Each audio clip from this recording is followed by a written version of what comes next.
కూడి వచ్చిన సంఘానికి ప్రభువైన యేసుక్రీస్తు నామములో వందనాలు చెల్లించుకుంటున్నాను. ఈ క్రిస్మస్ దినాలు కనుక మనం క్రిస్మస్ గురించే మనం ధ్యానిద్దాం.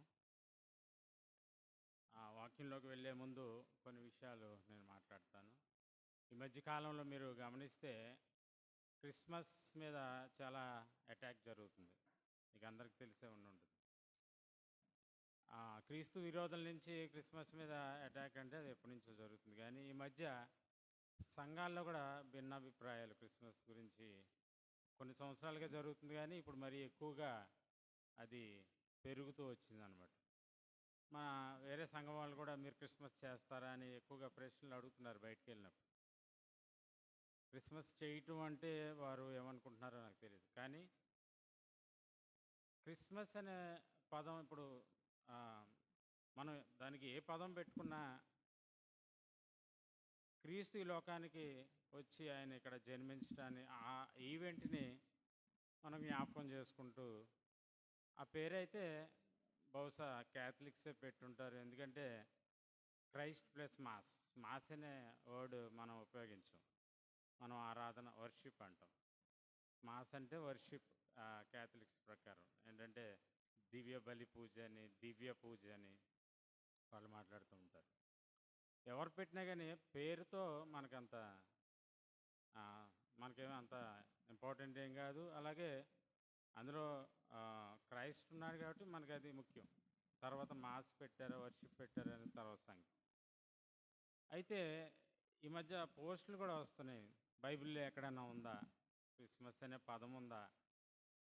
కళ్యాణ మరియ యేసుక్రీస్తుకి బర్త్డే చేసిందా, క్రిస్మస్ చేసిందా? లేకపోతే శిష్యులు ఎక్కడైనా ఆయనకి క్రిస్మస్ చేశారా?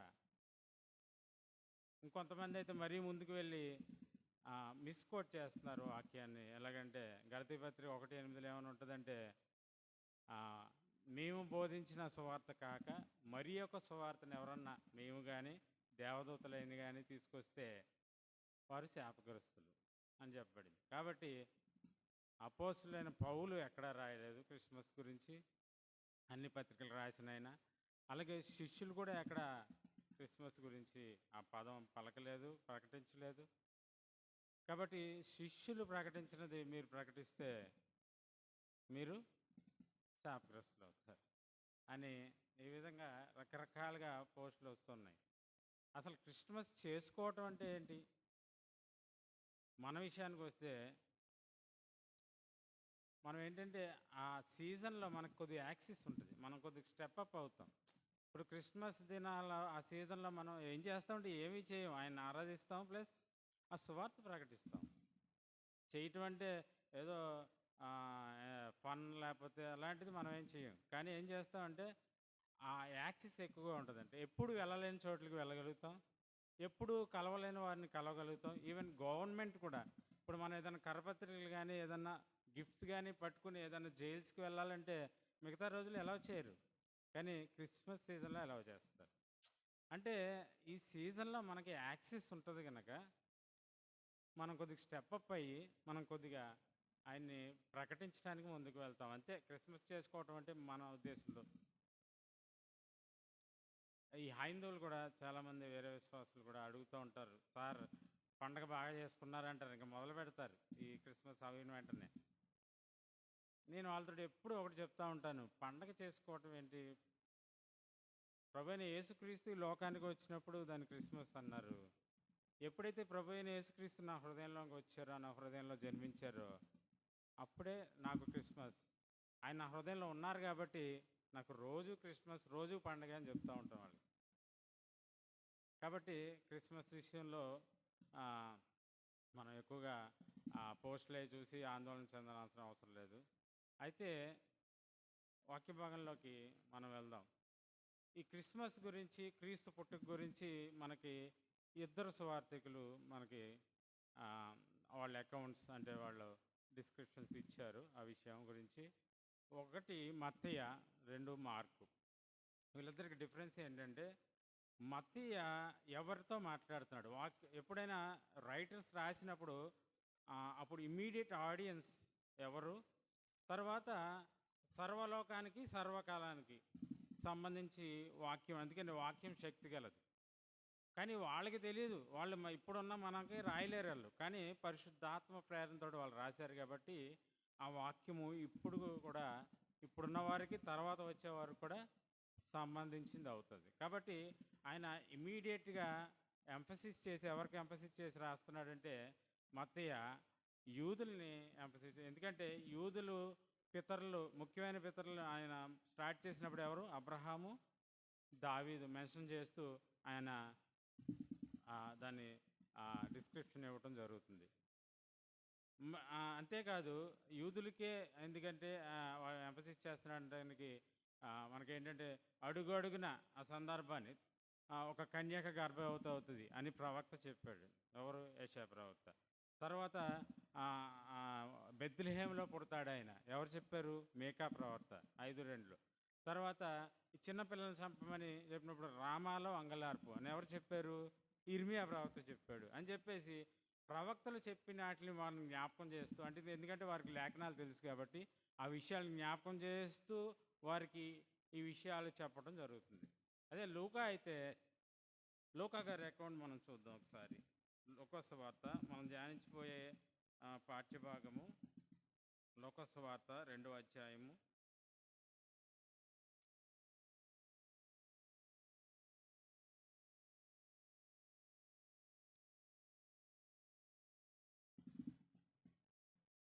మొదట వచ్చింది. చిన్న ప్రార్థన చేసుకుని వాక్యం ధ్యానించి. ఘనమైన తండ్రి, మీకే వందనాలు స్తోత్రాలు చెల్లించుకుంటున్నాను తండ్రి. వాక్యం ధ్యానించుండగా వాక్యం ద్వారా మీరు మాతో మాట్లాడి మమ్మల్ని బలపరిచి మమ్మల్ని నడిపించమని సహాయం చేయమని యేసు పరిశుద్ధ నామమున అడిగి పెట్టుకుంటున్నాను తండ్రి.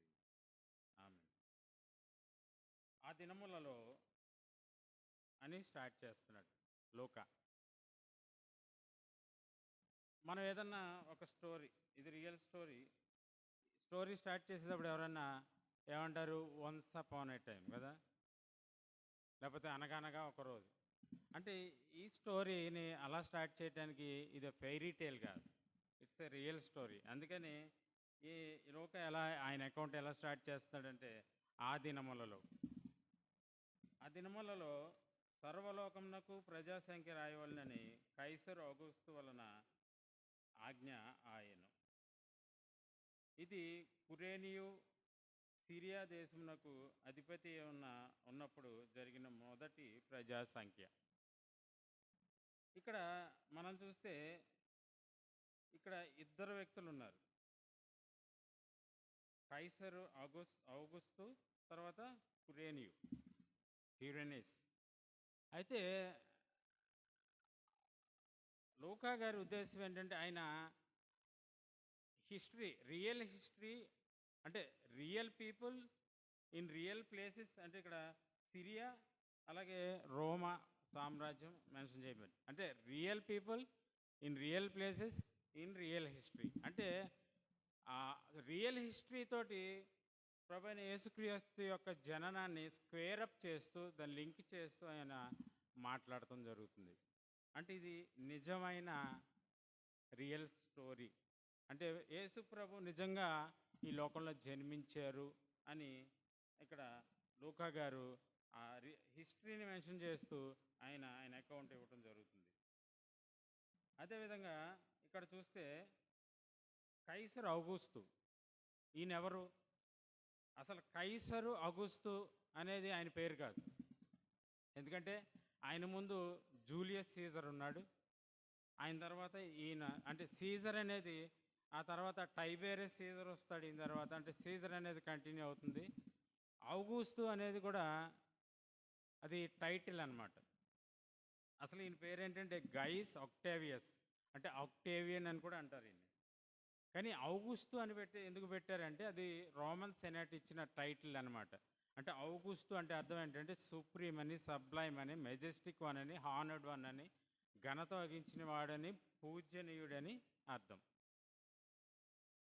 అయితే వారు ఎందుకు ఈ యొక్క టైటిల్ ఇచ్చారంటే ఈయన యొక్క లీడర్షిప్ని, అలాగే ఈయన రిపబ్లిక్ రోమన్ ఎంపైర్ని ఏం చేశాడంటే ఒక ఎంపరర్ మాత్రమే పరిపాలించే రోమా సామ్రాజ్యంగా చేశాడు.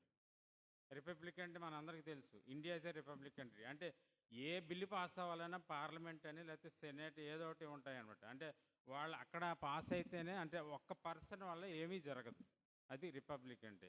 కానీ ఈయన దాన్ని మార్చి ఏం చేశాడంటే, చక్రవర్తిగా ఉంటూ ఆయన ఏది చెప్తే అది శాసనంగా అయ్యేటట్టుగా చేశాడు. తర్వాత ఈయన అంటే దేవునికి సమానుడిగా కూడా ఎంచబడ్డాడు. కొన్ని ఇన్స్క్రిప్షన్స్ కూడా దొరికినాయి. ఆయన ఏంటంటే ఆ ఇన్స్క్రిప్షన్స్ మీద ఈయన గురించి ఏమని ఉంటే, సేవియర్ ఆఫ్ ద వరల్డ్, ఈయన లోకరక్షకుడు అని ఉన్నాయి. అలాంటి ఇన్స్క్రిప్షన్స్ కూడా దొరికినాయి. కాబట్టి ఏ కాలంలో అయితే ఈ ఔగుస్తు, కైసరు ఔగుస్తు లోకరక్షకుడిగా ఎంచబడుతున్నాడు ప్రజలు దృష్టిలో, అలాంటి కాలంలో నిజ రక్షకుడు ఈ లోకంలోనికి వచ్చాడు.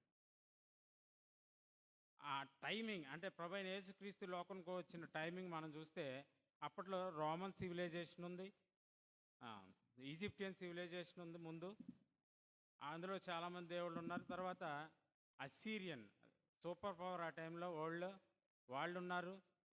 ఐగుప్తీయులు పరిపాలిస్తున్న సమయంలో అది దేవుడు సరైన సమయం కాదనుకున్నాడు. తర్వాత వీళ్ళు అస్సీరియలు పరిపాలిస్తున్నప్పుడు it's not the right time. తర్వాత కల్దీయులు నాట్ ద రైట్ టైం. తర్వాత పారసికులు నాట్ ద రైట్ టైం. తర్వాత గ్రీకులు వచ్చారు. గ్రీకులు వచ్చి వాళ్ళు చాలా సివిలైజేషన్ చాలా డెవలప్ చేశారు. వాళ్ళ ఆర్ట్ని తీసుకొచ్చారు, కల్చర్ని తీసుకొచ్చారు, తర్వాత లాంగ్వేజ్ని తీసుకొచ్చారు, ఫిలాసఫీని తీసుకొచ్చారు, ఇవన్నీ తీసుకొచ్చారు. కానీ దేవుడు అనుకున్నాడు this is not the right time. ఆ తర్వాత రోమన్లు వచ్చారు. ఈ రోమన్లు ఏం చేశారంటే, ఈ గ్రీకులు ఏదైతే డెవలప్ చేశారో, ఏదైతే స్టార్ట్ చేశారో దాన్ని బిల్డప్ చేశారు, దాని మీద డెవలప్ చేశారు. దాని మీద రోడ్లు వేయటం, అలాగే సీ ట్రావెల్, తర్వాత ఫిలాసఫీని, తర్వాత గ్రీక్ లాంగ్వేజ్. అంటే అపోస్తలుడైన పౌలు కూడా, అంటే ఎవరైతే ఈ గ్రీక్ లాంగ్వేజ్ మాట్లాడతారో వాళ్ళు రోమా సామ్రాజ్యంలో ఆ ప్రాంతం అంతట్లో ఎక్కడికి వెళ్ళినా సరే వాళ్ళు కమ్యూనికేట్ చేయగలుగుతారు అన్నమాట. ఆ లాంగ్వేజ్కి అంత ప్రాచుర్యం వచ్చింది. పౌల్ గారు కూడా తన జర్నీస్లో ఆ లాంగ్వేజ్ని బట్టి అనేక మందితోటి ఆయన కమ్యూనికేట్ అవ్వగలిగారు అన్నమాట. కాబట్టి అలాంటి సమయంలో ప్రభువైన యేసుక్రీస్తు లోకంలోనికి వచ్చారు. గలతీ పత్రిక 4వ అధ్యాయం 4-5 వచనాల్లో ఉంటుంది, కాలము సంపూర్ణమైనప్పుడు దేవుడు తన కుమారుని లోకంలోనికి పంపింది. కాబట్టి దేవుడు చాలా క్లియర్గా ఉన్నాడు. ఆయన కుమారుని యొక్క పుట్టుక టైమింగ్ విషయంలో చాలా క్లియర్గా ఉన్నాడు, చాలా పర్టికులర్గా ఉన్నాడు అనే విషయం మనకి ఇక్కడ అర్థమవుతుంది.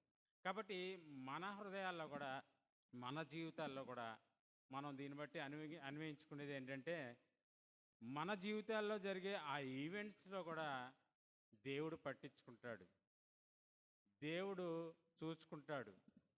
దేవుడు తన టైమింగ్ని బట్టి ఆ ఈవెంట్స్ అన్నీ, మనం ఏ అయితే ఎయిమ్స్ ఉన్నాయో, ఏ అయితే గోల్స్ ఉన్నాయో అవన్నీ మన టైమింగ్లో అవ్వాలని మనం కోరుకుంటూ ఉంటాం. వెంటనే జరిగిపోవాలి. మనం ఏది కోరుకుంటామో, గోల్ వేసి ఏది సెట్ చేసుకుంటామో త్వరగా అయిపోవాలనుకుంటాం. కానీ అది గాడ్స్ టైమింగ్లో జరిగితే అది మనకి చాలా మార్వలెస్గా ఉంటుంది, చాలా ఇంపార్టెంట్గా ఉంటుంది, చాలా ప్రెషియస్గా ఉంటుంది, చాలా వండర్ఫుల్గా ఉంటుంది. కాబట్టి మనం ఏ విషయంలో కంగారు పడకుండా పేషెంట్గా ఉంటాం నేర్చుకోవాలి. ఒక ఎగ్జాంపుల్ చెప్తాను. ఈ మధ్యకాలంలో నాకు ట్రాన్స్ఫర్ అయింది.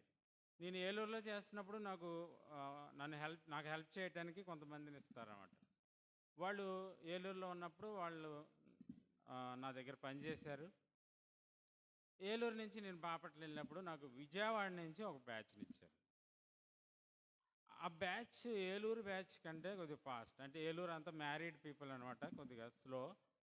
ఈ విజయవాడ బ్యాచ్ ఏమో అన్మ్యారీడ్ పీపుల్ ఎక్కువ, కాబట్టి కొద్దిగా ఫాస్ట్గా పనిచేయటం, కొద్దిగా ఎడ్యుకేటెడ్, అంటే ఏదన్నా కొద్దిగా మనం అలా చెప్తే అలాగా అర్థం చేసుకోవటం, ఆ నెంబరింగ్ అవన్నీ కొద్దిగా చదువుకున్న వాళ్ళు కాబట్టి అదంతా నాకు హెల్ప్ అవుతుంది అనమాట. అయితే వాళ్ళ విషయంలో కూడా కొన్ని మైనస్ వస్తున్నాయి నాకు. కానీ ఒక ఈ ఇదే డిస్కషన్ అయితే జరుగుతుంది అక్కడ. ఏంటంటే నాకు బ్యాచ్‌ని మార్చాలని. ఇచ్చింది ఒక నెలే, వెళ్ళింది ఒక నెల తర్వాతే ఈ డిస్కషన్ జరుగుతుంది. అది నాకు తెలిసింది. అప్పుడు నేను వెళ్ళి అక్కడ ఆఫీస్‌లో వెళ్ళి నేను గట్టిగా అడిగితే మార్చరు. బ్యాచ్‌ని మార్చరు. కానీ నేను ఏమి నమ్మానంటే దేవుని చిత్తం. అంటే వీళ్ళని నేను కోరుకోవటం ఏంటి? దేవుడు నాకు ఎవరినివ్వాలో వాళ్ళని ఖచ్చితంగా ఆయన ఇస్తాడు అని నేను విశ్వసించాను. ఎందుకంటే వీళ్ళని వదులుకోవడం కూడా నాకు ఇష్టం లేదు.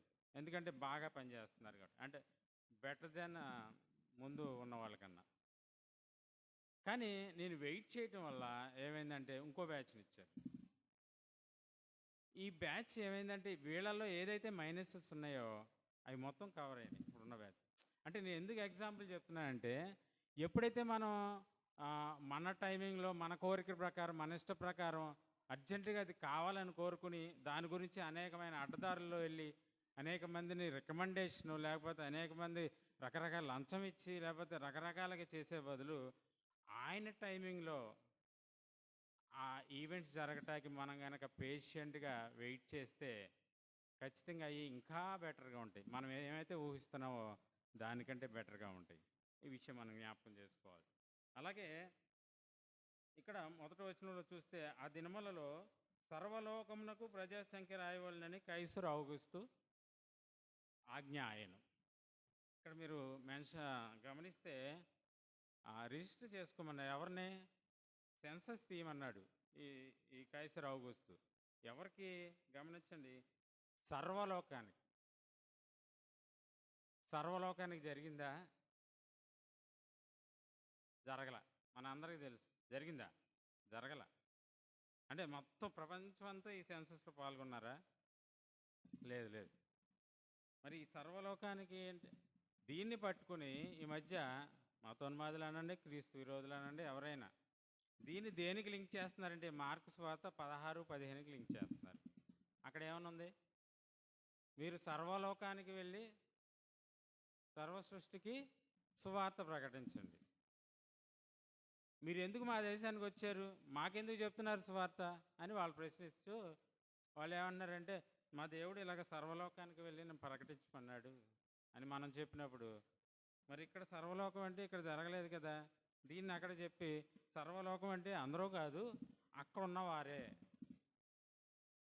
కాబట్టి దేవుడు మీకు ఇజ్రాయేలు ఆ ప్రాంతాల్లోనే సువార్త ప్రకటించమన్నాడు, సర్వలోకానికి ప్రకటించమనలేదు అనేది వాళ్ళ కంక్లూజన్. మనవాళ్ళు కొద్దిగా తెలియగలవారు. వాళ్ళు ఏమంటారంటే కింద సర్వ సృష్టి అని ఉంది కదా, సర్వలోకం అయినప్పుడు ఒక ప్రాంతం అయినప్పుడు సర్వ సృష్టి అన్నప్పుడు ఆ ప్రాంతంలో ఉన్న ప్రజలు అవ్వచ్చు కదా అనేది వాళ్ళ ప్రశ్న. దీన్ని నేను ఎక్స్ప్లెయిన్ చేయను ఎందుకంటే టైం పడుతుంది. నేను ఎందుకు దీన్ని లేవనెత్తున్నానంటే ఇదే కాదు, కింద ఇంకో వచనం ఉంది, రెండో వచనం కూడా కాంట్రవర్షియల్. ఇది కురేనియా సిరియా దేశంకు అధిపతి ఉన్నప్పుడు జరిగిన మొదటి ప్రజా సంఖ్య. మీరు గూగుల్లో కొట్టండి కురేనియస్ ఎప్పుడు పరిపాలించాడు. రికార్డ్స్, జోసెఫస్ రికార్డ్ కూడా ఏమనుందంటే 6 AD to 7 AD. దీన్నే అపారెంట్ కాంట్రడిక్షన్స్ అంటారు. అంటే కాంట్రడిక్షన్లా కనపడుతుంది కానీ కాంట్రడిక్షన్ కాదు. ఇలాంటివి చాలా ఉన్నాయి. సామెతలు 26:4-5 వచనాల్లో చూస్తే 4వ వచనంలో ఏమంటాడంటే మీరు ఎవరికి సమాధానం చెప్పొద్దు అంటాడు. ఎవరికి? మూడుడికి సమాధానం చెప్పొద్దు అంటాడు. 5వ వచనంలో మూడుడికి సమాధానం చెప్పలేకపోతే ఆడు గొప్ప అంటే నేను గొప్ప అనుకుంటాడు కాబట్టి సమాధానం చెప్పి బుద్ధి చెప్పమంటాడు. ఇలాంటివి చాలా ఉన్నాయి. నేను ఎందుకు ఈ లేవనెత్తున్నా అంటే మనలో కొంతమంది క్రైస్తవులు ఏమంటారంటే మనలో ఉన్న ఈ వీక్నెస్ మనం బయట పెట్టుకోకూడదు బ్రదర్, అప్పుడు ఎదుటి వారికి చులకనైపోతుంది. ఇది దైవ గ్రంథము, నిజ గ్రంథము. ఇందులో ఎటువంటి వీక్నెసెస్ పొరపాట్లు ఉండవు. అది మనం ఫస్ట్ అర్థం చేసుకోవాలి ఎవరైతే ఆ మాట అంటున్నారు. కానీ మనకు అర్థం అవట్లేదు అంతే. నేను ఎందుకు ఈ మెన్షన్ చేశానంటే వీటిని వివరించట్లేదు, దానికి ఆన్సర్స్ ఉన్నాయి కానీ ఇది సమయం కాదు. ఎందుకు లేవనెత్తానంటే మనం ఈ రేపొద్దున అది పట్టుకుని అయితే వస్తున్నారు ఇప్పుడు మతోన్మాదులు ఏంటంటే సర్వలోకం ఉంది కదా మాకెందుకు, ఇది కూడా పట్టుకుని వస్తారు రేపొద్దున. ఈ రికార్డ్స్ ఇలా ఉన్నాయి, జోసెఫస్ హిస్టోరియన్ రికార్డ్ ఇలా ఉంది, అలా ఉంది, ఇలా ఉంది. మనం తెలుసుకుని ఉండాలని నా ఉద్దేశం. మనం ఎక్కువగా వాక్యం చదవాలి, వాక్యం ఎక్కువగా ధ్యానించాలి, తెలియని వారిని అడగాలి. వాక్యం ధ్యానిస్తున్నప్పుడు పరిశుద్ధాత్మ దేవుడు మనకి బోధిస్తారు. రకరకాల మార్గాలు ఉన్నాయి. నేను మెన్షన్ చేసేది ఏంటంటే మీరు తెలుసుకోవాలి అనేది. మనము అందరికీ అన్నీ తెలియవు. మనందరం ఎక్కువగా వాక్యాన్ని చదువుతూ ధ్యానిస్తూ వాక్యాన్ని ఉన్న విషయాలు మనం తెలుసుకోవాలి. తర్వాత ఈ ప్రజాసంఖ్య ఈ సెన్సస్ తీసుకోవడానికి ముఖ్యంగా 2-3 కారణాలు ఉన్నాయి. ఒకటి ఏంటంటే అందులో ఫైటింగ్ మెన్ అంటే యుద్ధం చేయగలిగిన వారు ఎంతమంది ఉన్నారని తెలుసుకోవడానికి. రెండోది ట్యాక్సేషన్ కోసం, ఎందుకంటే మధ్యలో వాళ్ళు అంటే ఎంతమంది ఉన్నారు, వాళ్ళకి ఎంత ట్యాక్స్ వేసామో ఎంత డబ్బులు రావాలి మధ్యలో వాళ్ళు తినేయకుండా. తర్వాత పాపులేషన్ తెలుసుకోవడానికి. ఇవి కారణాలు. అయితే రెండవ వచనం అయిపోయింది. తర్వాత మూడవ వచనం ఒకసారి చూడండి. అందరూ ఆ ప్రజా సంఖ్యలో రాయబట్టుకు తమ తమ పట్టణములకు వెళ్ళిరి. వాళ్ళ పట్టణాలకు వెళ్ళి ప్రజాసంఖ్య రాయించుకోవాలనేది రోమన్ రిక్వైర్మెంట్ కాదు. ఎందుకంటే వాళ్ళకి కావాల్సిన డబ్బులు, వాళ్ళకి కావాల్సిన ఎంతమంది ఉన్నారు, వాళ్ళకి కావాల్సిన అంతే లెక్క మాత్రమే. వాళ్ళ పట్టణాలు వెళ్ళి చేయించుకోవాలి లెక్క అంటే మనం ఈ మధ్య ఓట్లు వేసాం. మనం మన సొంత ఊరు వేరేదైనా ఇక్కడ కూడా మనం రిజిస్టర్ చేసుకునే అవకాశం ఇచ్చింది. అంటే గవర్నమెంట్కి కావాల్సింది ఏంటంటే ఓట్లు, మనం ఎక్కడుంటే. కానీ ఇది జ్యూస్ రిక్వైర్మెంట్. అంటే జ్యూస్ ఏంటంటే వారు ఏ తెగకు చెందినవారు, ఏ ఫ్యామిలీకి చెందినవారు, వాళ్ళ రికార్డ్స్ అన్నీ వాళ్ళ హోమ్ టౌన్లో ఉండాలని వారు కోరుకుంటారు. కాబట్టి ఇది జ్యూష్ రిక్వైర్మెంట్ కాబట్టి వీళ్ళందరూ వాళ్ళ హోమ్ టౌన్కి వెళ్ళటం జరిగింది. అక్కడ ఎందుకంటే అది కాకుండా వాళ్ళ పితరుడు, ఇద్దరికి పితరుడు ఎవడంటే ఆయన ఎవరంటే దావీదు. కాబట్టి ఆ హోమ్ టౌన్ బెత్లెహేమ్కి వీళ్ళు వెళ్ళి ఆ ప్రజాసంఖ్య రాయించుకోవడానికి వెళ్ళటం జరుగుతుంది.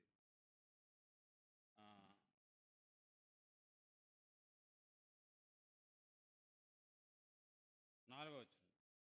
యోసేపు దావీదు వంశములోను గోత్రంలోను పుట్టినవాడు కనుక తనకు భారీగా ప్రదానం చేయబడి గర్భవతి అయిన ఉండిన మరియతో కూడా ఆ సంఖ్యలో రాయబట్టుకు గలియాలోని నజరేతు నుండి యూదయలోని బెత్లెహేం అనబడిన దావీదు ఊరికి వెళ్ళిన. వీళ్ళు నజరేతు నుంచి బెత్లెహేంకి వెళ్ళారు. అది సుమారు 150 కిలోమీటర్లు.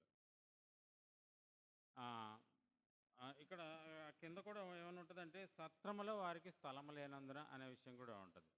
బహుశా ఒక మనిషి రోజు ప్రయాణం 30 నుంచి 35 కిలోమీటర్లు ఆ కాలంలో. ఈమె ప్రెగ్నెంట్గా ఉంది కాబట్టి ఇంకొద్ది స్లోగా వెళ్ళి ఉండొచ్చు, చాలా దినాలు పట్టుండొచ్చు, సుమారు 7-8 దినాలు పట్టుండొచ్చు. అయితే సత్రములో స్థలం అంటే సత్రం అంటే వీళ్ళందరూ హోమ్ టౌన్కి వెళ్తున్నారు. రకరకాల అంటే వాళ్ళ హోమ్ టౌన్లో వాళ్ళకి ఇల్లు ఉండొచ్చు, ఉండకపోవచ్చు, వాళ్ళు ఉంటే వాళ్ళకే సరిపోయి ఉండొచ్చు, రకరకాలుగా ఉంటుంది. కాబట్టి అక్కడ సత్రాలన్నీ ఫిల్లప్ అయిపోయింది. బహుశా వీళ్ళు లేట్ అయి ఉండొచ్చేమో, అందుకనే వీళ్ళకి సత్రంలో ఖాళీ లేదు, చోటు దొరకలేదు. అప్పుడు పశువుల తొట్టిలో ఆ బిడ్డని పరుండబెట్టినట్టుగా మనం చూస్తాం. తర్వాత 7వ వచనం. తన తొలిచూలు కుమారుని కని పొత్తిగుడ్డలతో చుట్టి సత్రంలో వారికి స్థలము లేనందున ఆయనను పశువుల తొట్టిలో పరుండబెట్టింది. ఇక్కడ పొత్తిగుడ్డలతో చుట్టి, ర్యాప్డ్ ఇన్ స్వాడ్లింగ్ క్లాత్స్ అంటే చిన్న పిల్లోడిని మనం గుడ్డల్లో చుడతామా లేకపోతే గుడ్డ కప్పుతామా?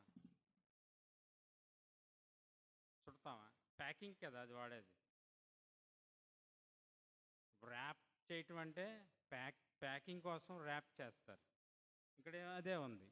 అంటే అప్పుడు ఏన్షియంట్ అప్పుడు బిలీఫ్ ఏంటంటే వాళ్ళకి ఒక 4-5 అంగుళాల గుడ్డు ఉండేది, అది ఒక 18 అడుగులు పొడవు. వాళ్ళు దాన్ని పిల్లవాడికి పుట్టిన వెంటనే చుట్టేసేవారు, కట్టేసినట్టే. ఎందుకంటే వాళ్ళ బిలీఫ్ ఏంటంటే అది కొద్దిగా సెన్సిటివ్గా ఉంటాయి కాబట్టి అటు ఇటు కదిల్చినప్పుడు ఆ చేతులు వంకరగా పెరుగుతాయని వాళ్ళ నమ్మకం. ఇలా కట్టేస్తే కొన్ని రోజులే, ఎక్కువ రోజులు కాదు. కట్టేస్తే అవి స్ట్రెయిట్‌గా పెరుగుతాయని వాళ్ళ బిలీఫ్ అనమాట. ఏన్షియంట్ బిలీఫ్ అది. కాబట్టి పొత్తిగుడ్డలు అదే విధంగా పొత్తిగుడ్డలతో చుట్టి ఆ బిడ్డని పరుండబెట్టారు. తర్వాత 4వ వచనంలో మనం చూస్తే ప్రదానం చేయబడిన తనకు భార్యగా ప్రదానం చేయబడి గర్భవతి అయి ఉండిన మరియతో కూడా అంటే ప్రధానము అనే విషయం ఏంటంటే యూదుల యొక్క మ్యారేజ్లో 2 స్టేజెస్ ఉంటాయి. మనకు కూడా ఉంటాయి కానీ పట్టించుకో, ఎంగేజ్మెంట్ ఏదో తూతు మంత్రం కదా జరిపేస్తాం. కానీ వాళ్ళైతే అలా జరపరు. వాళ్ళు ఏంటంటే వాళ్ళిద్దరు ఇష్టపడినప్పుడు ఏదో ఒకటి రింగో ఏదో ఒకటి ఇచ్చి మా అబ్బాయి అదే మా అమ్మాయి అనిపించుకుంటారు అన్నమాట. అక్కడి నుంచి కొన్ని నెలలు ఆగుతారు. సుమారు 12 నెలల దాకా కూడా ఉంటుంది. ఆగి వారు ఆ టైంలో ఏంటంటే అది కూడా ఇంపార్టెంటే వాళ్ళకి. అంటే ఆ టైంలో కూడా వాళ్ళు విడిపోవాలంటే డైవర్స్ ఇచ్చుకోవాలి. అంటే పెళ్ళైన తర్వాత డైవర్స్ కాదు, అది సివిల్ డైవర్స్ కాకపోయినా రిలీజియస్ డైవర్స్ అనమాట. డైవర్స్ ఇచ్చుకునే వాళ్ళు మళ్ళీ విడిపోవాలి, ప్రదానం చేయబడినా కూడా. కాబట్టి దానికి కిద్దుషిన్ అంటారు. అలాగే మ్యారేజ్ పార్ట్, వెడ్డింగ్ పార్ట్నేమో నిస్యుయిన్ లేకపోతే కుప్ప అంటారు. తర్వాత 8వ వచనం చూద్దాం. ఆ దేశంలో కొందరు గొర్రెల కాపరులు పొలంలో ఉండి రాత్రివేళ తమ మందను కాచుకొనిచుండగా ప్రభుదూత వారి వద్దకు వచ్చి నిలిచెను. గొర్రెల కాపల దగ్గరికి దేవుని దూత ఏంజల్ వెళ్ళింది. వాళ్ళు భయపడ్డారు కదా. ఏమన్నదంటే భయపడొద్దు, భయపడకుడి. ఆ దూత భయపడకుడి, మొట్టమొదటి మాట భయపడకుడి. ఎందుకంటే human reaction for divine interaction is often fear. ఎందుకంటే ఎప్పుడైనా అలాగా దగ్గ ఒక వెలుగుతోటి ఏదన్నా మనకు తెలియని వచ్చినా కూడా భయమే వస్తుంది, మన హ్యూమన్ రియాక్షన్ అంతే. కాబట్టి అదేవిధంగా వాళ్ళు భయపడ్డారు. కానీ ఇక్కడికి మనం గమనించాల్సిన విషయం ఏంటంటే ద గ్రేటెస్ట్ న్యూస్ ఎవర్, ఆ విషయాన్ని చెప్పటానికి ఈ చాలా ప్రాముఖ్యమైన, ప్రపంచంలో ప్రాముఖ్యమైన వార్తని ప్రచురం చేయటానికి దేవుడు గొప్ప గొప్ప వాళ్ళని ఎన్నుకోలే. జనరల్గా ఒక న్యూస్ వెళ్ళాలంటే లేకపోతే ఒక యాడ్ బయటికి వెళ్ళాలంటే లోకం ఏం చేస్తుంది, సినిమా యాక్టర్ల దగ్గరకో సెలబ్రిటీల దగ్గరకో వెళ్ళి వాళ్ళకి డబ్బులు ఇచ్చి మరి అంటే స్పీడ్గా ఫాస్ట్గా స్ప్రెడ్ అవుతుందని. కానీ దేవుడు అలా చేయలే. ఎవరిని ఎన్నుకున్నాడంటే సోషల్ ర్యాంక్స్లో చాలా లీస్ట్గా, చాలా తక్కువగా ఉన్న వాళ్ళని ఆయన ఎన్నుకున్నాడు. ఎందుకు గొర్రెల కాపలు చాలా తక్కువ వారంటే ఈ ప్రత్యేకంగా ఈ నూతన నిబంధనలోనే. పాత నిబంధనలో ఆస్తులు గొర్రెలతో పెంచేవారు, చూసేవారు. ఎన్ని గొర్రెలు ఉంటే అంత ఉన్నవాడు. కానీ కొత్త నిబంధనకు వచ్చేటప్పటికి ఈ పరిసయ్యులు ఏం చేశారంటే వాళ్ళు ఆ సెరిమోనియల్ లాస్ పెట్టి, వీళ్ళేమో జనాలకి బయట ఉంటారు, అంటే సొసైటీలో ఉండరు, బయట వాటిని గొర్రెలు మేపుకుంటూ ఉంటారనమాట. వాళ్ళు ఈ సెరిమోనియల్ లాస్లో పాల్గొనాలంటే క్లీన్గా ఉండాలి. గొర్రెల దగ్గర ఉన్న వాళ్ళ దగ్గర స్మెల్ కానీ వాటికి పరిచయ చేసుకోవటం, వాటికి పని చేసుకోవటం ఇలా ఉంటారు. కాబట్టి వాళ్ళు అన్క్లీన్గా ఉంటారని చెప్పేసి వాళ్ళని స్పిరిచువల్గా కూడా అన్క్లీన్ కింద, అంటే ఇంకా వాళ్ళు లీస్ట్ పర్సన్స్ అనమాట. అలాంటి జనాల్లో ఎన్నిక లేని ప్రజల దగ్గరికి ప్రభు అయిన యేసుక్రీస్తు సువార్త మొదటగా వెళ్ళింది. వాళ్ళు ఎందుకు అలాగా కూడా, ఎందుకంటే ఈ యెరూషలేము దేవాలయంలో ఎప్పుడు ఉదయం సాయంత్రం బళ్ళు జరుగుతూనే ఉంటాయి. ప్రత్యేకంగా పస్కా దినాన మరీ ఎక్కువగా దాన్ని మేపటానికి, అందులో ఉన్న యోగ్యంగా ఉన్న వాటిని వీళ్ళు తెచ్చుకొని బలి ఇవ్వటానికి ఏంటంటే ఈ షెపర్డ్స్ అందరూ కావాలి. అయితే వీరు ఏం చేశారంటే దూత చెప్పినట్టుగా వీళ్ళు, ఒకసారి చూడండి,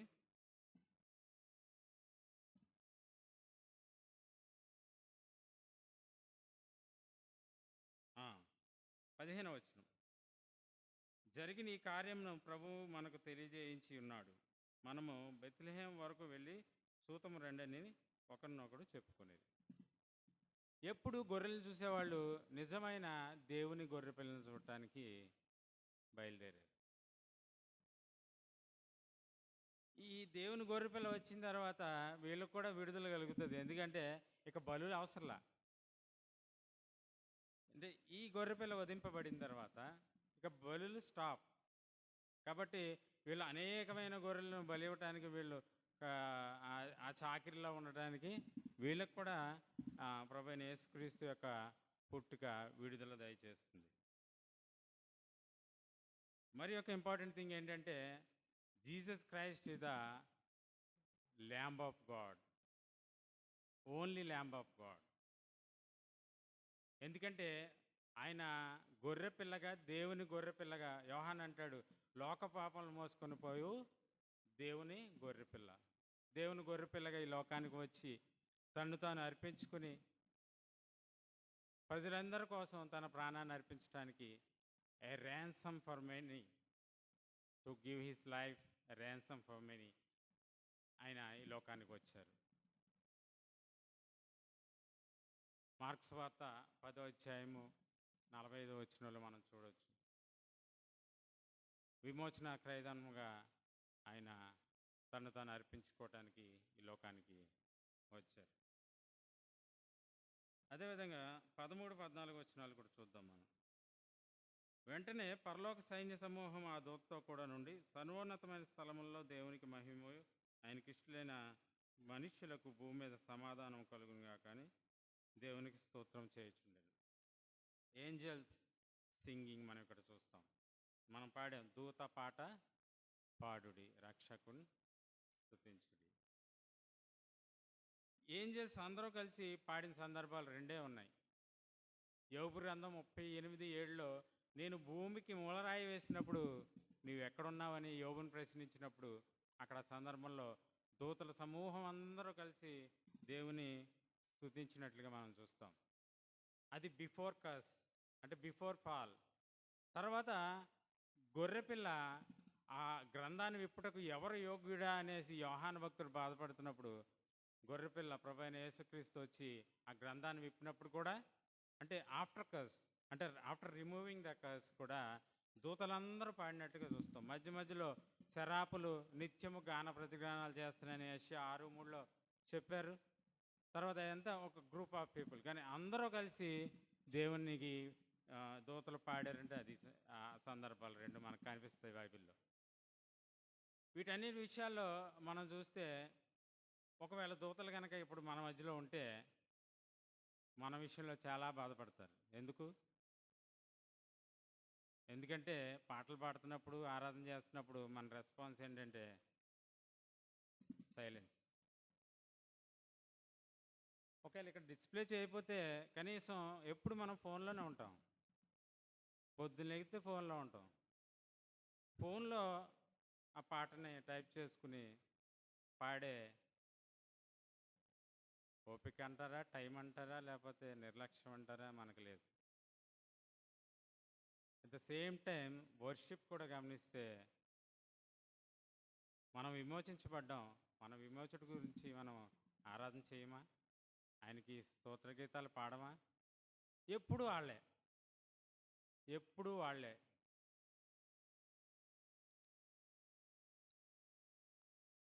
కొత్త వాళ్ళు ఎవ్వరూ ఆరాధించరు. ఆలోచిద్దాం. తర్వాత 16వ వచనం, త్వరగా వెళ్ళి మరియను యోసేపును తొట్టులో పండుకొని ఉన్న శిశువును చూచిరి. ఆ శిశువును చూశారు వాళ్ళు. ఆయన తొట్టులో పండుకొని ఉన్నాడు. ప్రభువైన యేసుక్రీస్తు జీవితంలో జరిగిన 4 ఈవెంట్స్ చెప్తాను. ఆ ఈవెంట్స్ ఇంతకుముందు ఎప్పుడు జరగలేదు, ఎప్పుడు జరగబోవు కూడా. అవేంటంటే birth of Jesus Christ, life of Jesus Christ, death of Jesus Christ, resurrection of Jesus Christ. ఈ 4 కూడా గాస్పెల్లో ఉంటాయి. అందులో ఏ విషయంలో మనం అంగీకరించకపోయినా మొత్తం గాస్పల్ పోయినట్టే. ఇదివరకు మా అమ్మగారి టైంలో ఎగ్జామ్స్ ఉండేయంట.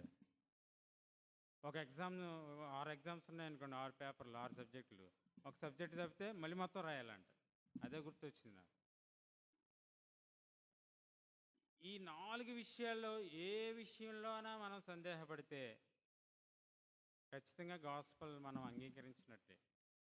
ఇది మన విశ్వాస ప్రమాణంలో కూడా ఉంటాయి. ఇది కూడా అందరూ తెలుసుకోవాలి, అందరికీ తెలియాలి. ఎలా స్టార్ట్ అవుతుందంటే, తండ్రి అయిన దేవుని నేను నమ్ముచున్నాను, ఆయన కుమారుడైన ప్రభు అయిన యేసుక్రీస్తుని నమ్ముచున్నాను. ఈయన పరిశుద్ధాత్మ వలన కన్యాగు మరియ గర్భంను ధరింపబడి ఆమెకు పుట్టెను. పొంతు పిలాతు అంటే ఆయన లైఫ్, అంటే ఆయన బర్త్, పొంతు పిలాతు అధికారం కింద శ్రమపడెను ఆయన లైఫ్. సిలువ మరణము, సిలువ వేయబడెను, చనిపోయి అదృశ్య లోకంలోనికి ఆయన డెత్లోకి దిగిననియు, చనిపోయిన వారిలో నుంచి 3వ దినములు లెగిసి సర్వశక్తి గల తండ్రి అయిన దేవుని కుడి చేతి వైపు కూర్చుని ఉన్నాడని నమ్ముచున్నాను. పరిశుద్ధాత్మ నమ్ముచున్నాను. పరిశుద్ధ క్రైస్తవ సంఘముకు, పరిశుద్ధుల సహవాసము, పాప క్షమాపణ, శరీర పునరుద్ధానము, నిత్య జీవం ఉన్నవని నమ్ముచున్నాను. ఆ 4 ఇందులో కవర్ అయినాయా?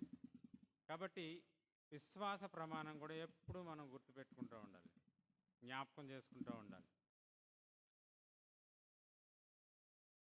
నిత్య జీవం ఉన్నవని నమ్ముచున్నాను. ఎటర్నల్ లైఫ్ అనేది ప్రభువైన యేసుక్రీస్తు మనం అంగీకరించినప్పుడు ఆయన ఇచ్చే గిఫ్ట్. మనం ఈ లోకంలో పొందుకున్న గ్రేటెస్ట్ గిఫ్ట్ ఏంటో తెలుసా?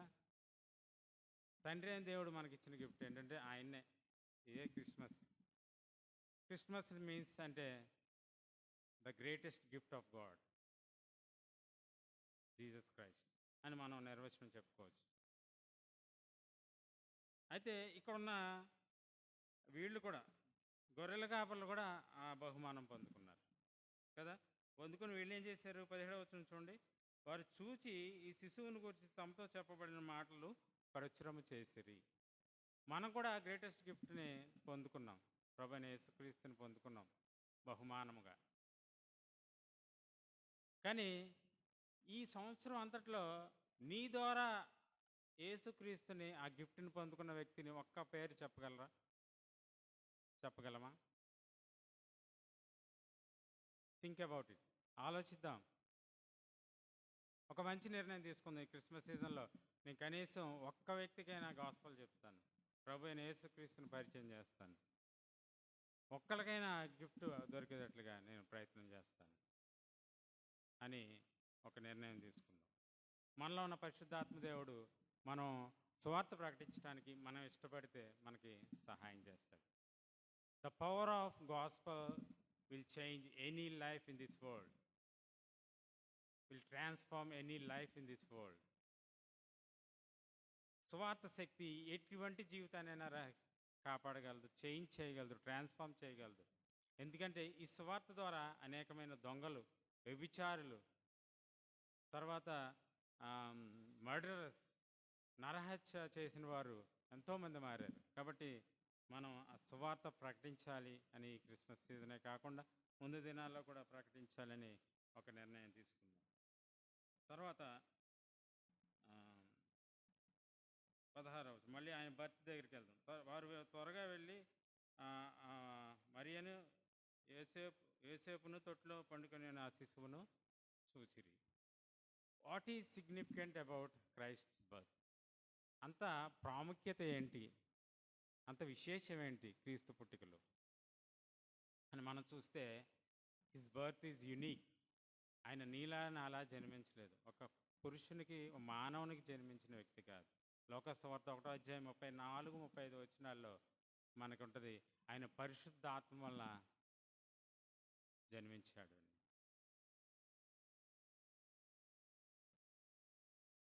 ఆయన పరిశుద్ధుడు, ఈ సిన్లెస్ అండ్ హోలీ అనే విషయాన్ని మనం గమనించాలి.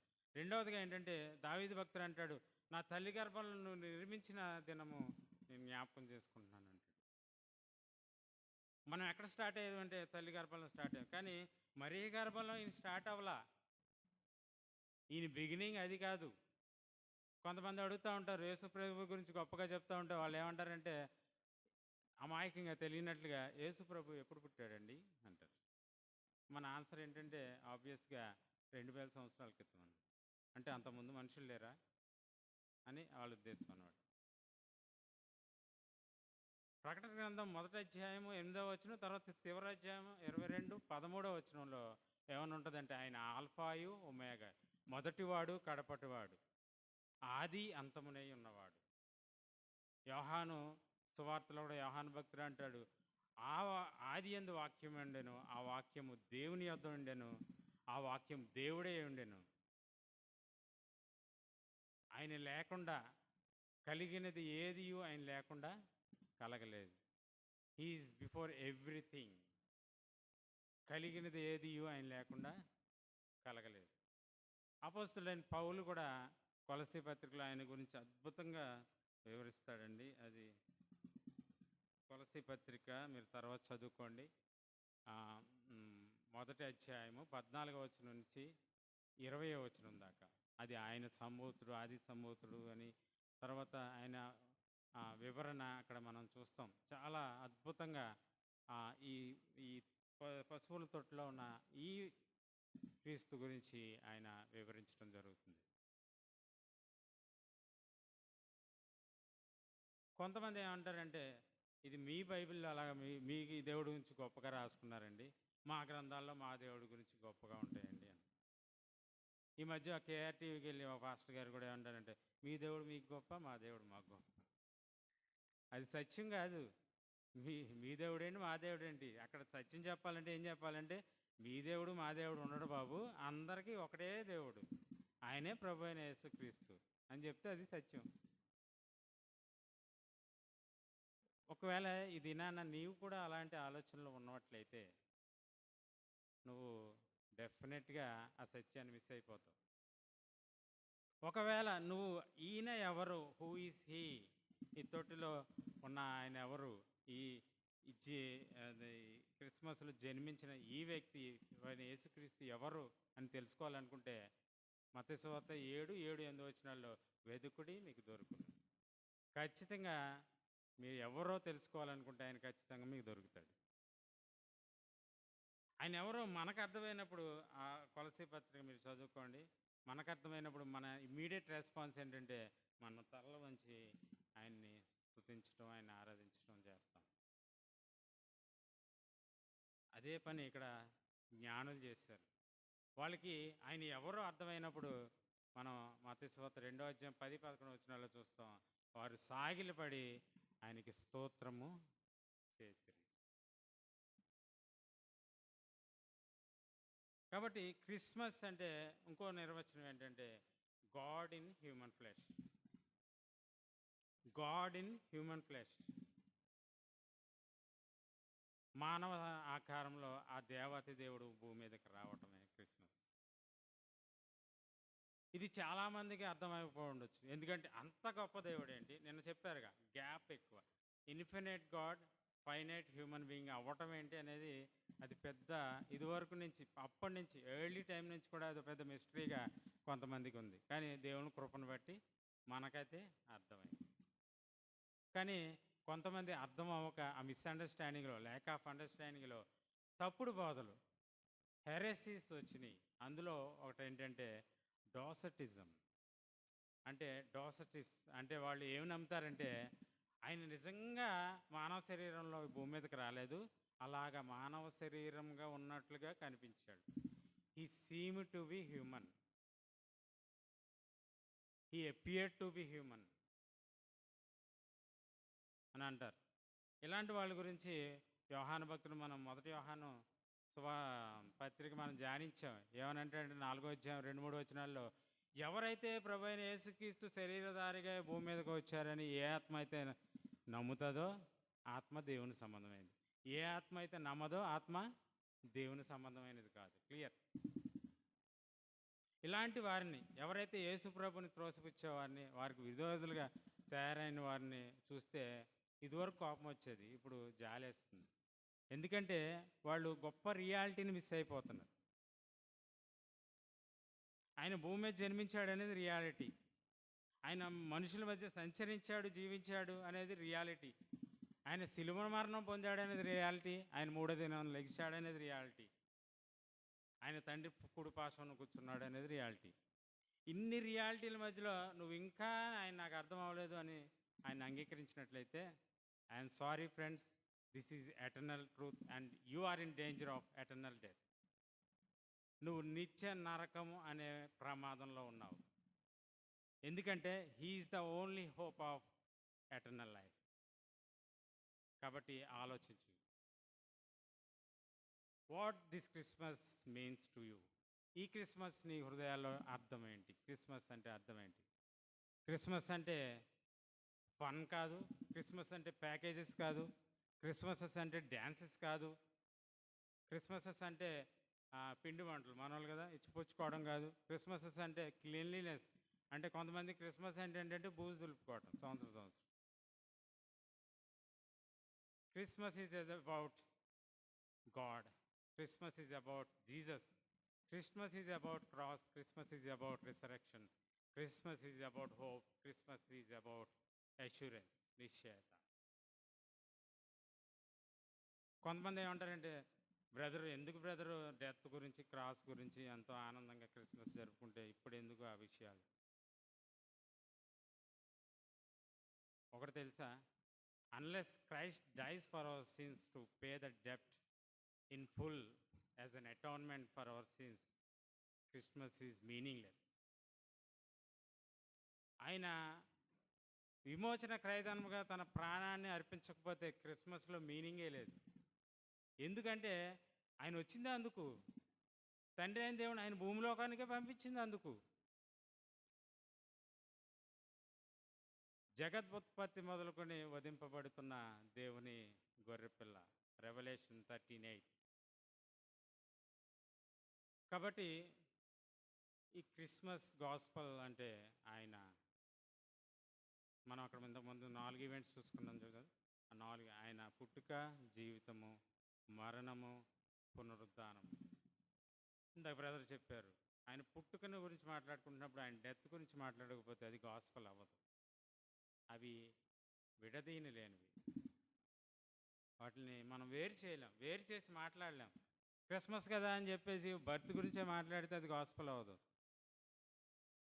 అలాగే గుడ్ ఫ్రైడే అని చెప్పి డెత్ గురించే మాట్లాడితే అది గాస్పల్ అవ్వదు. కంప్లీట్ గాస్పల్ ఏంటంటే ఆ 4 ఈవెంట్స్ కవర్ అవ్వాలి. కాబట్టి ఇటువంటి ఈ ఈ లోకంలో చాలా కష్టతరంగా ఉంటాయి అన్నీ.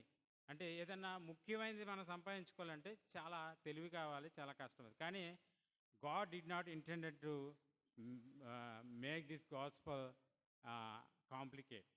అంటే ఆయన కాంప్లికేట్గా చేయాలని అనుకోలేదు, కానీ ఆయన చాలా సింపుల్గా, అంటే the most important thing in our lives is made very సింపుల్గా చేశాడు. Even children can understand. అంటే చిన్నపిల్లలు, అన్ఎడ్యుకేటెడ్ పీపుల్, ఇక్కడ గొర్రెలు కాపర్లు కూడా అర్థం చేసుకుని ఆయన స్థుతించారు, ఆయన అంగీకరించారు అని మనం చూస్తాం. మనం కూడా పిల్లలకి లిమిట్స్ పెడతా ఉంటాం, చెప్పలేం. నాకు తెలిసి చాలా చిన్న వయసులో రక్షింపబడిన వ్యక్తులు కూడా ఉన్నారు. మా అన్నయ్య గారు అబ్బాయి 8th క్లాస్లో రక్షింపబడ్డాడు. మనం చెప్పలేం నా పిల్లాడు ఈ టైంలోనే రక్షింపబడని చెప్పలేం. మనం సువార్త వారికి ప్రకటిద్దాం. దేవుడు ఈవెన్ చిన్నపిల్లలు కూడా అర్థమయ్యేటట్లుగా ఆయన ప్రకటించిన ప్రభువైన యేసుక్రీస్తు కూడా ఆయన తీసుకున్న ఎగ్జాంపుల్స్ ఏంటంటే వెజిటేషన్ అండ్ పొలం గురించి, గోధుమ గింజ గురించి, తర్వాత షీప్ గురించి, ఇవన్నీ వాళ్ళ మధ్యలో ఉన్నవే. తర్వాత లైఫ్, పుడుతున్నారు జనాలు, తర్వాత డెత్, చనిపోతున్నారు జనాలు, రిలేషన్షిప్, వాళ్ళ రిలేషన్షిప్స్ కలిగి ఉన్నారు అక్కా చెల్లెలు అన్నదమ్ములతోటి, వీటి గురించే మాట్లాడాడు. కాబట్టి దేవుడు ఏమంటున్నాడంటే ఈ ఉదయకాల సమయంలో, నీవు గనక నీ పాపాలని ఒప్పుకోగలిగినట్లయితే, నేను పాపిని అని ఒప్పుకున్నట్లయితే, నా పాపాలని క్షమించు ప్రభువా అని దేవుని అడగగలిగినట్లయితే, నన్ను నా పాపాల నుంచి రక్షించు దేవా అని నువ్వు అడగగలిగినట్లయితే, ఏ బేస్ మీద? On the base of what Christ has done on the cross, he died for our sins. ఆ బేస్ మీద నువ్వు ఒప్పుకుని అడిగితే దేవుని రెస్పాన్స్ ఏంటంటే, I will save you for ever. కాబట్టి థింక్ అబౌట్ ఇట్, ఆలోచించండి. మన eternal future is depended upon one decision we make. అదేంటంటే accepting Christ Jesus as your personal saviour. ప్రభు అయిన యేసుక్రీస్తుని సొంత రక్షకునిగా అంగీకరించిన దాని మీదే నీ ఎటర్నల్ ఫ్యూచర్, నీ ఫ్యూచర్ కాదు, ఫ్యూచర్ గురించి ఇదైపోతూ ఉంటాం, ఎటర్నల్ ఫ్యూచర్ ఆధారపడి ఉంది. కాబట్టి చాలామంది తెలుగు వాళ్ళు మన దగ్గర ఉంటారు, మనం కూడా చాలా తెలుగు వాళ్ళు ఉంటాం. కానీ ప్రభు the most important thing in this world he made very simple. చాలా సులభతరం చేశాడు. అదేంటంటే ఒక స్త్రీ గర్భం ధరింపబడి ఒక కుమారుని కన్నది. ఆ కుమారుడు పెరిగి పెద్దవాడై పాపం లేని జీవితాన్ని జీవించాడు. ఆయన సేవియర్, ఈ లోకానికి రక్షకుడిని లేఖనాలు చెప్పి ప్రవక్తలు చెప్పారు. ఆయన కలువరి సిలువలో తన ప్రాణాన్ని అర్పించి 3వ దినాలు లేసి తండ్రి కుడిపార్శ్వన కూర్చుని ఉన్నాడు. ఎవరైతే ఆయన విశ్వసిస్తారో వారు రక్షింపబడతారు. He made it very simple gospel. కాబట్టి ఎవరైతే ఇంకా దేవుణ్ణి అంగీకరించిన వారు ఇక్కడ ఉంటే వాళ్ళకి అర్థం అవ్వకపోవచ్చు. కానీ నేను చెప్పేది ఒకటి ఏంటంటే, నువ్వు అర్థం చేసుకోవాలని ఎప్పుడైతే you never understand unless you are willing to understand it. నువ్వు ఎప్పుడైతే అర్థం చేసుకోవాలి అని ముందుకు వస్తే దాకా నీకు ఏది అర్థం అవుతుంది. నువ్వు ఒప్పుకోవాల్సిన విషయాలు ఏంటంటే, Jesus Christ is transforming the world. ఆయన ప్రపంచాన్ని మారుస్తున్నాడు అనే ఫ్యాక్ట్ నీ ముందే కనిపిస్తుంది, నువ్వు అంగీకరించాలి. ఈజ్ ద ఓన్లీ వే అని నువ్వు అంగీకరించాలి. ఆయన ఈ భూమి మీద నివసించి పాపముల జీవితాన్ని, పర్ఫెక్ట్ జీవితాన్ని, హోలీ లైఫ్ని జీవించాడు అనేది నువ్వు అంగీకరించాలి. ఎవరు నీ పాపాల కోసం కలువరి సిలువలో తన ప్రాణాన్ని అర్పిస్తారు? Only the son of God Jesus Christ. ఎవరు నువ్వు చేసిన దరిద్రమైన పనులకి, బ్లడీ నాస్టీ థింగ్స్కి, నువ్వు ఆలోచించిన బుర్రలో ఆలోచించే ఆ దరిద్రమైన విషయాలకి నుంచి నిన్ను రక్షించేది ఎవరు? Only the son of God Jesus Christ. నువ్వు ఆయన్ని వ్యతిరేకిస్తే, ఆయన్ని త్రోసిపుచ్చితే, ఆయన ఇచ్చే ఈ క్షమాపణను తృణీకరిస్తే వన్ డే నువ్వు దేవుని ముందు నుంచుంటావు. You will be judge for your unbelief and sinfulness. ఆలోచించండి. ఇంకా నువ్వు దేవుని అంగీకరించినట్లయితే, దేవుని చేత రక్షింపబడిన వ్యక్తివైతే, ఇదే రక్షణ దినం, ఇదే అనుకూల సమయం. నీ ఒకవేళ దేవుని కుటుంబంలో చేరాలని నువ్వు ఆశ కలిగి ఉంటే దేవుణ్ణి అడుగు, అయ్యా నేను పాపిని, నన్ను క్షమించు, నా పాపాల నుంచి నన్ను విడుదల చేయి, నేను నిన్ను నా రక్షకునిగా అంగీకరిస్తున్నాను అని నువ్వు అడిగినప్పుడు నీ పేరు జీవగ్రంథంలో రాయబడుతుంది. ఆ జీవగ్రంథంలో రాయబడిన మరుక్షణం నుంచే నీకు ఏమి జరిగినా సరే, your life is secured with Jesus Christ. కొలస్సీ 3:3 ప్రకారం నీ జీవము ఆయనతో కూడా దాచబడి ఉంది. కాబట్టి బైబిల్ ఏమని చెప్తుందంటే, absent with the body is to present with God. ఒకవేళ నువ్వు జీసస్ లేకుండా చనిపోతే absent with the body is judgment, ఎదుర్కోవాల్సి వస్తుంది. కాబట్టి ఇదే రక్షణ దినం, ఇదే అనుకూల సమయం. తెలివైన పని ఇవన్నీ ఉన్న తర్వాత నువ్వు రక్షణ పొందినట్లయితే తెలివైన పని ఏంటంటే ఆయన ప్రార్థించు. Is the only way. అయ్యా నన్ను క్షమించు, నేను పాపిని, నన్ను రక్షించు అని నువ్వు అడిగినప్పుడు that prayer will change your destiny. నీ గమ్యాన్ని అది మారుస్తుంది. ప్రార్థన చేసుకుంటాం. ఘనమైన తండ్రి, మీకు వందనాలు స్తోత్రాలు చెల్లించుకుంటున్నాను తండ్రి.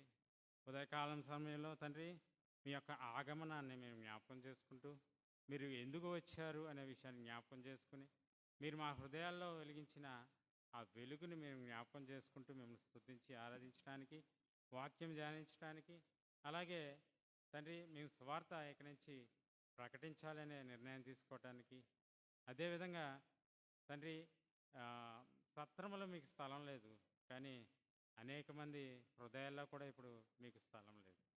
ఒకవేళ మేము మీకు స్థలం ఇచ్చినట్లయితే మేము ఏ స్థలంలో మిమ్మల్ని ఉంచాం? ఫస్ట్ ప్లేసా, సెకండ్ ప్లేసా, థర్డ్ ప్లేసా అనే విషయాన్ని మేము ఆలోచించుకుంటూ, ఈ వాక్యాన్ని మేము తండ్రి ఇంటికి వెళ్ళిన తర్వాత కూడా ధ్యానిస్తూ మీ యొక్క ఆగమనాన్ని మేము జ్ఞాపకం చేస్తూ సెలబ్రేట్ చేసుకుంటూ అనేక మందికి ఈ విషయాన్ని, ఈ సువార్తని ప్రకటించే వారంగా ఉండటానికి మీరు మమ్మల్ని బలపరిచి, ఆయతపరిచి నిలవబెట్టమని సహాయం చేయమని యేసు పరిశుద్ధ నామమున అడిగి వేడుకుంటున్నాను.